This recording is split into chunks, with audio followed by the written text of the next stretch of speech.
speaking with you. What part of the world are you in right now as we speak? I am in Nashville. How is Nashville right now? And one of the big reasons why I ask is because, as we all know, during the pandemic, Nashville probably went through some of the toughest times anywhere in North America, with, of course, with the pandemic happening. Then there was, I think there was tornadoes that were going on, and Yeah. like it was just like natural disasters happening almost every couple of months in Nashville. Yeah, I just got down here in October, but I've had friends who were here throughout the whole pandemic and they said it was wild. Because everything shut down, but then it also kind of opened up a lot before, we did in Canada.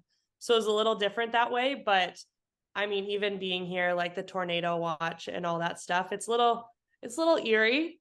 But so far so good this year. What's it like being in Nashville? Because I've always said that when it comes to, if you really want to be a real songwriter, three places to go to. You go to either LA, New York, or, which to me really is number one, Nashville. What's it like being in Nashville?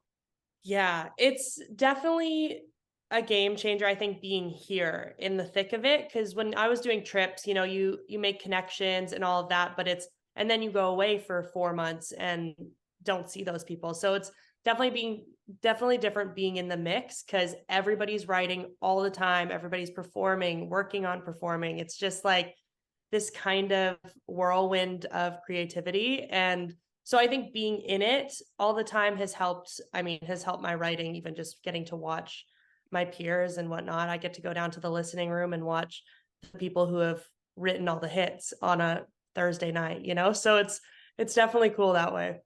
Yeah, well, you've got some hits under your belt. In fact, we're going to be talking about one of them in a moment, but I want to talk about your career too. BC is home for you, right? Yeah, so I was in BC for about 10 years, but I'm actually from Alberta. Alberta. Yeah. Where did the love of, do I say Canadian country, or can I just say music in general? Where did it come from? Yeah, music in general from my dad. I grew up singing with him, and he had this big karaoke machine, and we would just sing for hours. And at as young as I was, I didn't really know anything, so he would just put on a song, and I'd just wing it. And yeah, I think that's really where I grew my chops and figured out that this is what I want to do. But then moving to Vancouver, I joined a soul choir and kind of found my love for that whole genre. So I try now. I think it's just kind of like a mishmash of all these different genres in my music now. Okay, that explains that, because I was going to say you got some big lungs on you. And the reason why I said it is because like when I first heard the single we're going to talk about, my first thought was, did you sing gospel when you were growing up? Now that you mentioned about the soul group, that kind of makes sense to me. Yeah, I know. You know what? It was funny because I've always loved that genre, but never really dug into it. And then I got singing with the choir, and I ended up doing background vocals for kind of one of my mentors that I grew with in Vancouver, Warren Flandes. And yeah, and it was just kind of this incredible journey of like getting to, bring my voice up and make it more powerful. So So when did country start sort of, simmering in? country was always kind of the go-to. Like that was what was in my house all the time. And in Alberta, there's a huge country scene there. So that Of was really course. what I grew up with. And then I hit a point where I was in like grade 7 where I was like, country's not cool. And I went away for it for like a year. And then I was like, what am I doing? So, but yeah, so really since I was a kid, country's kind of been the genre. But did you know that you wanted to be in this industry, though? Yeah, I did. I always just kind of said it like as I was a kid. I was like, I would listen to Shania Twain on the radio, and I was like 8 years old and almost jealous that she was on the radio and I wasn't. So it was kind of from a really young age. And then around like 13 or 14, my dad kind of said, if you want to kind of take the reins on this, you might have a shot. So it kind of just went from there and just pedal to the metal. What was it like doing the competitions growing up? You you build some thick skin, that's for sure. I really only did a few, and if they were just like the talent competitions in West Edmonton Mall and stuff like that. So It was good. It was really the only place I was performing because I didn't know about this whole industry at that point. So, yeah, it was good. To learn the industry, though, you took business for that, correct?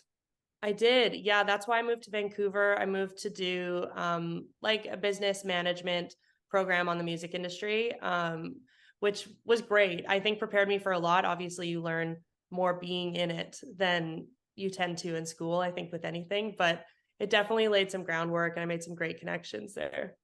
I got to reverse though. I got to ask you though, when you said thick skin in doing the competitions, what did you mean by that? Well, I mean, there can only be one winner, right? So I think as a 14-year-old girl standing on stage while they have to announce who won, and you're just like, you have to be happy. I'm like, it's all good. That's where you just kind of that's where I think you learn the industry. There's so many like ups and downs with the whole thing. So being Yeah. able to like have some grace through those moments that aren't that great so that you can really enjoy the big moments. I'm so glad you learned that way because I'm old school and your dad will probably say the same thing too. I mean, we grew up in an era where if you were in a baseball tournament, first place got something, second place got something, third place got something. Nobody else got anything. Now everybody gets a trophy. This is crazy.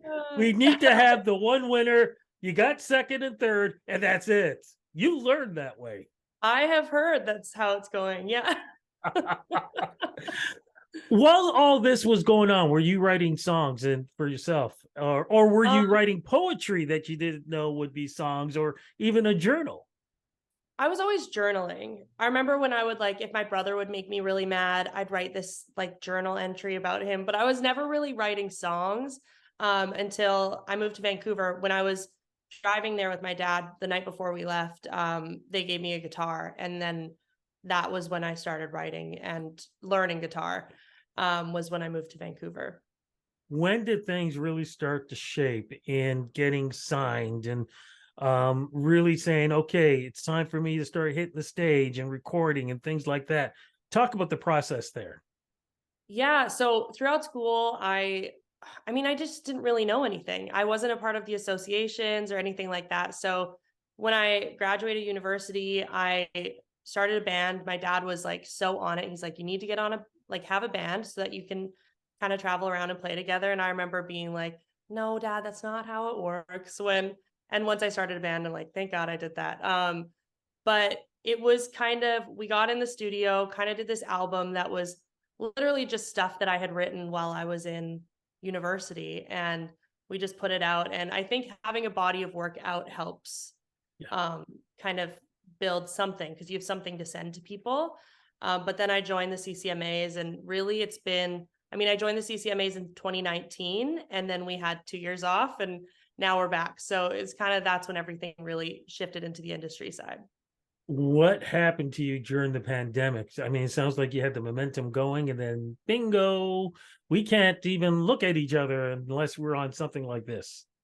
Yeah, I mean, going into 2020, I mean, I'd been hustling to book shows. So I had this huge summer of shows booked and I was so excited, and then everything came to a halt like the second I finished a radio tour. And so from there, I felt like I had to kind of reintroduce myself as an artist because I think through that time I grew a lot in my sound and whatnot. So I started working with Dan Swinimer, who's incredible, and we just we just started pumping out songs. And yeah, so we released I think four singles now over the past couple years. But it's been really cool to kind of dig into like the more vocalist side of myself, and he was really good at letting me do that, which I thought was really cool.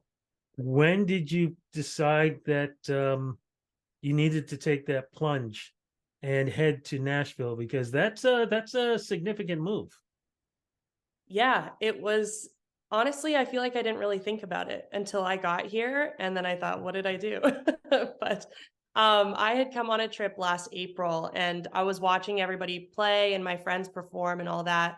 And I texted my mom and I was like, it's hard not being able to throw my hat in the ring here. And she just kind of brushed it off. And then I got home from Nashville to my boyfriend and I looked at him and I was like, I think I have to move to Nashville. And it wasn't really a thought. We just kind of all of a sudden, like, summer hit. I had put in for my visa. We had given up our place, and yeah, and it just happened. I couldn't tell you how. It was just the weirdest whirlwind. Was it the right move? For sure. For sure. I kind of wish I did it 10 years ago, but it's great. I'm so happy for you on that. Also happy for you too, because I heard some great nominations for certain Canadian country music awards in BC. Yeah. What was going on just recently? Or Yeah, so I was nominated for a few awards, oh, few female awards. Come on, let's name them. Let's name them. female artist, fans choice, and interactive artist. Yeah. I love it. What was that like when you suddenly saw these nominations coming out for you? It was great. Like I said, I feel like I was kind of a newbie to the association side of things. So coming in, I didn't know anybody, and now being nominated for that stuff is really cool because it's kind of validating to know that your peers also think you're kind of on the right track. And yeah, no, it was really special.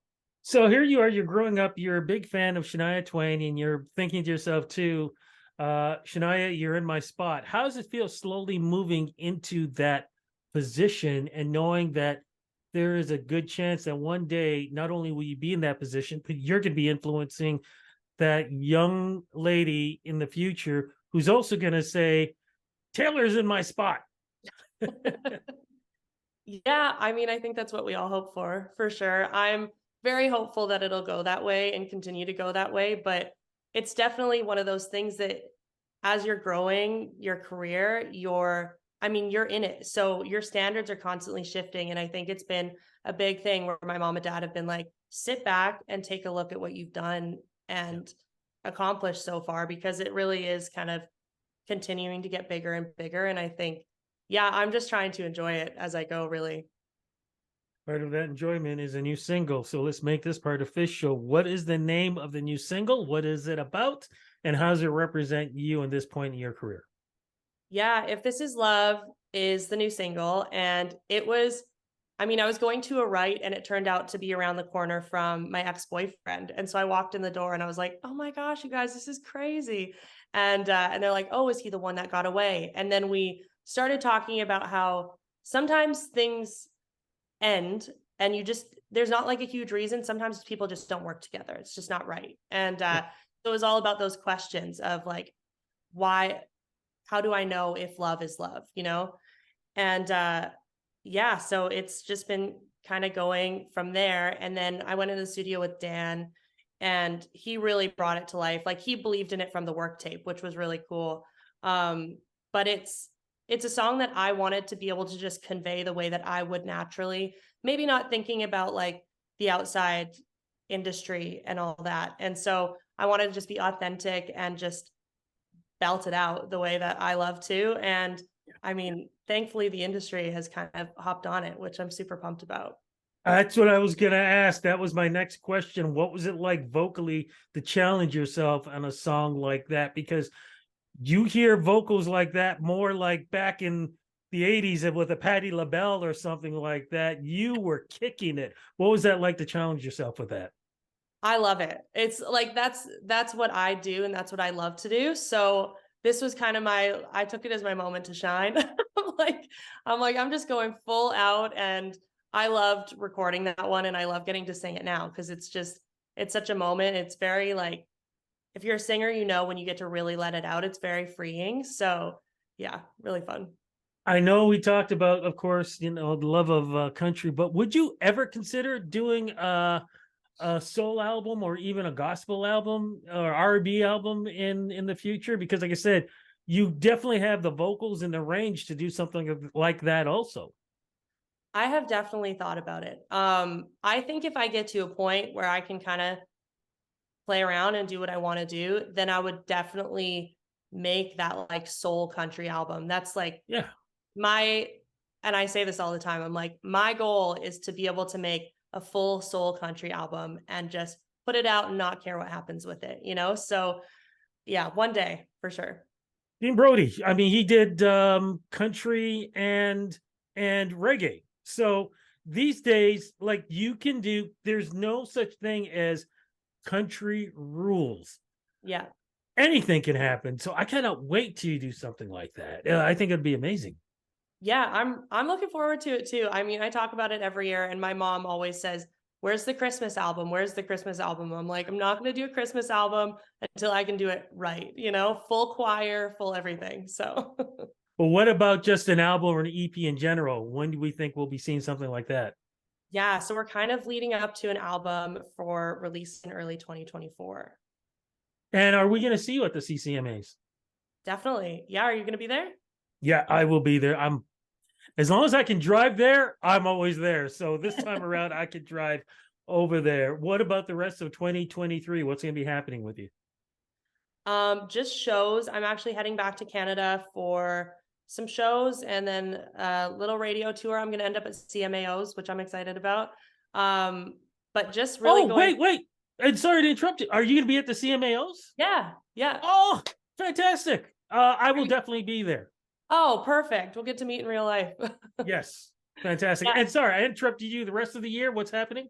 yeah. I'm just going to be, I said when I moved here, I was like, I'm just going to take this time to be super mobile. So be in Canada when I need to, be here when I need to. So I'm going to be back and forth for shows throughout the summer. And then, I mean, come fall, it'll be CCMAs and then BCCMAs. And I'll just be buckling down and releasing some new music and working away.